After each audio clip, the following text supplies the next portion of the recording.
राधे राधे दोस्तों, आप सभी को मेरा प्यार भरा एक बार फिर से राधे राधे।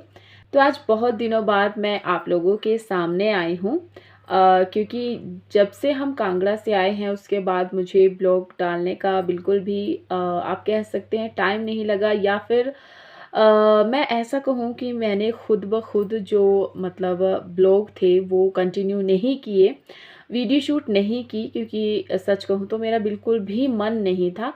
क्योंकि आप लोग जैसा कि जानते हैं कि मेरा एक और चैनल है नेचुरल पूनम के नाम से, जिसे मुझे बनाए हुए लगभग 3 साल हो चुके हैं, और आई थिंक ये चौथा साल चल पड़ा है। तो उस पे मेरे लगभग 5000 सब्सक्राइबर जो है वो कंप्लीट आई थिंक हो चुके हैं, क्योंकि बहुत टाइम हो गया उस चैनल को भी खोले हुए मुझे और देखे हुए और उस पर भी वीडियो डाले हुए। ये जो चैनल था, ये चैनल मैंने ऐसे ही बनाया था एज ए एंटरटेनमेंट के लिए, या फिर मैं ऐसा कहूँ कि जो मेरा दूसरा चैनल है उसे मेरे हस्बैंड जो है वो हैंडल करते थे। और जो ये चैनल था मैं चाहती थी कि मैं इसे खुद से हैंडल करूं और इसमें जो भी कुछ होता है वो मैं सब कुछ खुद से करूं, इसलिए ये जो चैनल था मैंने बनाया था। तो इस चैनल पर मुझे काफ़ी अच्छा प्यार भी मिला, लेकिन जैसा कि आप जानते हैं कि यूट्यूब का जो एक क्राइटेरिया होता है जिसमें कि कम से भी कम एक साल में आपको 1000 सब्सक्राइबर और जो आपका 4000 घंटे का वॉच टाइम होता है वो क्लियर करना होता है। अगर आप एक साल में ये सब कर लेते हो तो आपका जो चैनल होता है वो अच्छे से बूस्ट होता है। अगर एक साल से ज़्यादा टाइम हो जाता है तो फिर आपका जो चैनल होता है उसे जो गूगल होता है या फिर यूट्यूब कह सकते हैं आप, उसको डस्टबिन में डाल देता है, जो कि मेरा फर्स्ट चैनल के साथ हुआ है। आज वहाँ पर मेरे लगभग 5000 सब्सक्राइबर हैं, लेकिन उसे हमें उस क्राइटेरिया को क्लियर करने के लिए हमें काफ़ी ज़्यादा टाइम लगा था, जिसकी वजह से वो जो हमारा चैनल है, मैं तो ऐसा ही कहूँगी कि यूट्यूब ने उसे डस्टबिन में डाल दिया है।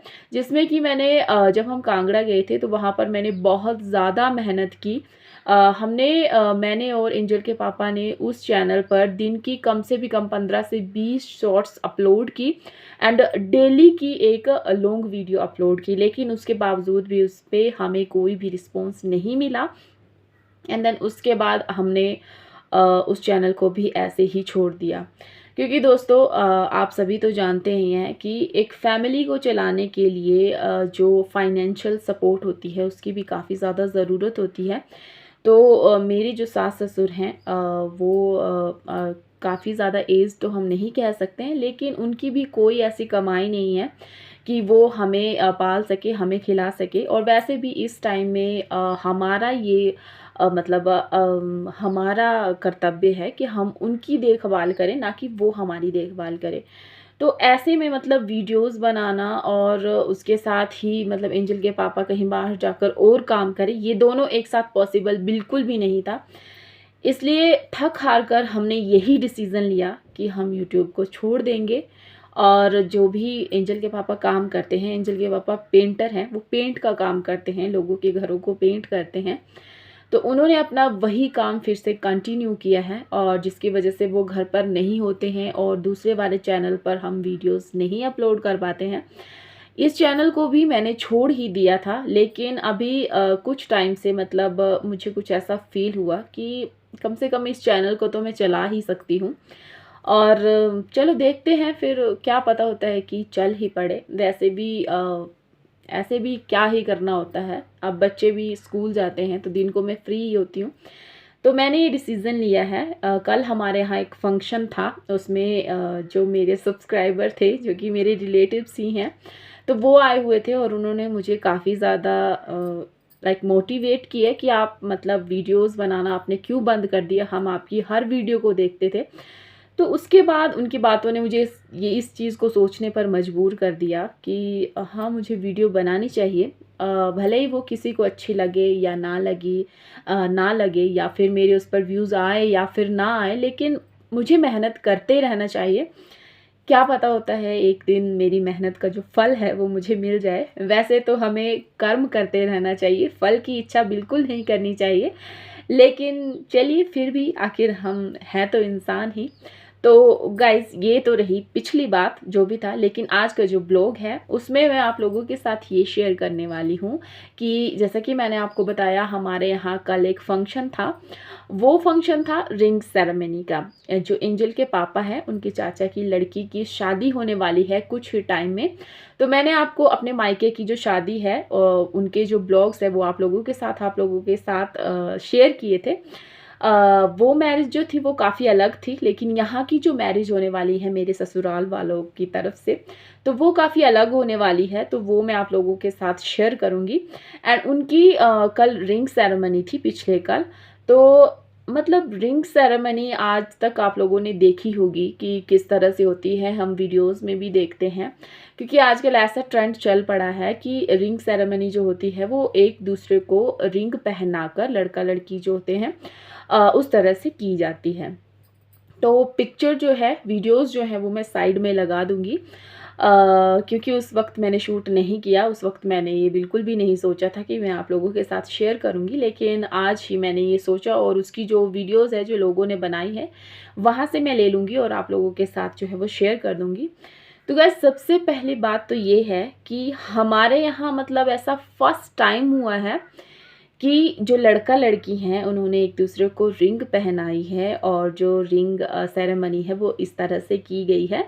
क्योंकि हमारे यहाँ मतलब अभी तक ऐसा रिवाज है कि जो रिंग सेरेमनी है वो इस तरह से नहीं की जाती है। जो रिंग सेरेमनी होती है वो लड़के के घर वाले आते हैं और उसके लिए रिंग लेकर आते हैं, और हाँ, लड़का जो है वो अपनी रिंग सेरेमनी में बिल्कुल भी नहीं आता है। लड़का अपने घर पर ही रहता है और लड़के के जो रिश्तेदार होते हैं, जितने भी जेंट्स होते हैं वही आते हैं, लेडीज़ उसमें नहीं आती हैं। तो मतलब वो रिंग वगैरह जो है भिजवा देते हैं, उसमें कुछ कपड़े होते हैं, कुछ और गहने होते हैं सोने चांदी के, वो भिजवा देते हैं। तो बस कुछ इस तरह से गुड़ को तोड़ा जाता है और वो बांटा जाता है। तो इस तरह से जो है वो रिंग सेरेमनी की जाती थी।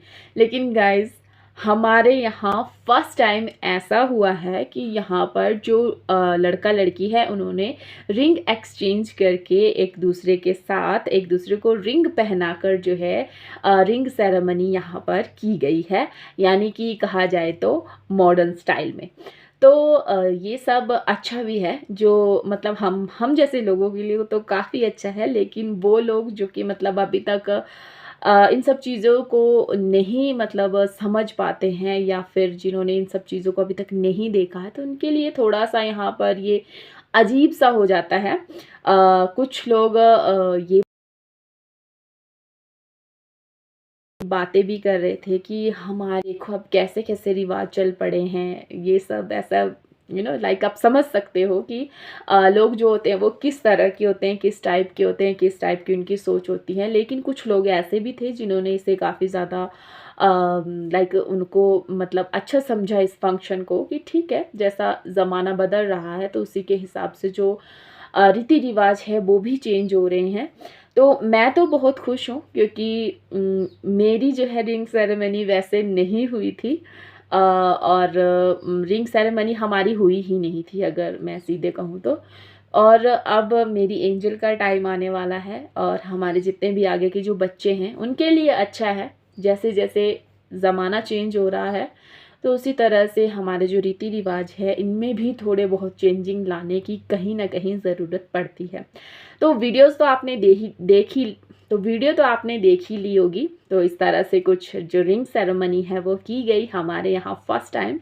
तो आई होप आपको मेरा ये आज का ब्लॉग अच्छा लगा होगा, और प्लीज़ यार मेरे इस ब्लॉग को अ, मैं नहीं कहूँगी कि आप लाइक कीजिए, शेयर कीजिए, कमेंट कीजिए, आपका जो दिल करता है वो कीजिए।